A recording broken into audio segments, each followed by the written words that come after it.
Bright reports mesenchymal hamartoma of the liver and DICER1 syndrome. Definition: mesenchymal hamartoma of the liver is a benign tumor affecting children that is characterized by a primitive mesoxstroma with cystically dilated bile ducts. Alterations involving chromosome 19q13 are a current underlying cause of MHL. These alterations activate the chromosome 19 microRNA cluster. A hamartoma in general is a term used to describe the benign lesion, which is more likely a developmental malformation than the true neoplasia. And this also very likely applies for fibrous hamartoma of infancy. It affects very small children, usually younger than 2 years of age. It presents as rapidly growing mass in the subcutaneous area. It can be found in the axillary region, inguinal region, in the trunk, or in the upper arms, and hands and feet are usually not affected. Microscopically, we typically see three components: the adipose tissue, fibrous tissue, and immature mesenchymal cells. The adipose tissue is composed of uniform, bland, normal-looking adipocytes. Fibrous component is arranged in the fascicles, and it is composed of collagen fibers and bland spindle-shaped fibroblasts. And here we have the third component, which is composed of immature mesenchymal cells arranged in sheets, and these cells typically have spindle-shaped nuclei or oval-shaped nuclei, sometimes also stellate-shaped nuclei.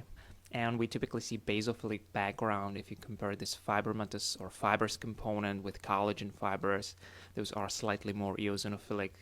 Here we have these mesenchymal cells with basophilic appearance of the background. Here we have some small blood vessels and capillaries. This is another area. So again, here we have adipose tissue, fibrous component arranged in these fascicles, and multiple areas of immature mesenchymal cells. And also here we can find some blood vessels and small capillaries. Fibrous hamartoma of the infancy is rapidly growing mass. However, it has good prognosis, it is benign, and complete surgical excision is usually curative. Thanks for watching.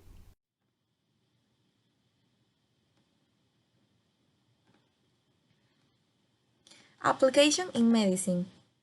Identification of DICER1 germline mutations in patients and their families is important in assessing future risk of neoplasia and allows the opportunity for predictive testing for families to identify individuals at risk for DICER1 related tumors. Hey there, Soda Peeps. How's it going? Henry here. Let's go over a liver mass on a toddler. So here we have a large right lobe liver mass. Now, the most common liver masses in the pediatric population would be a hepatoblastoma, which this was thought to be. Here we have a cine loop going superior and inferior through the mass. And here's the CT. See, the mass is very large. It's palpable. And right there, extending from the right lobe, you can see the lesion is heterogeneous. So like I said, this was thought to be a hepatoblastoma. It was actually a mesenchymal hamartoma, which is good news because the mesenchymal hamartoma is benign and a hepatoblastoma is a malignant tumor. Again, in pediatrics, hepatoblastoma is the most common form of liver cancer. Overall, as childhood cancers go, it is not common and it is seen usually before 3 years of age.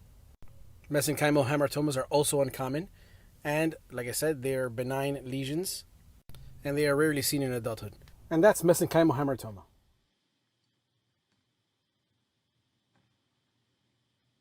Pros and cons.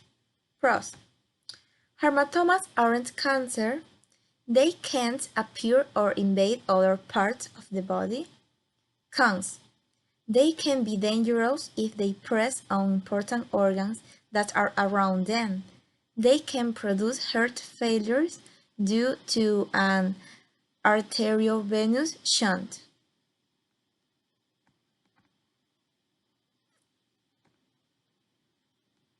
Usually in Ecuador. Incidence in Ecuador is considered very isolate. Benign liver tumors are relatively rare in childhood, 2%, and of these, the Hamartoma mesenchymal constitute only 8%.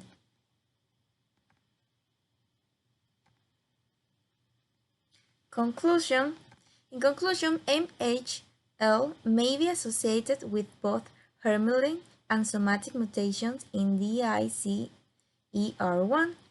in the absence of chromosomal translocations involving 19q13.4 or aberrant activations of C19MC microRNAs.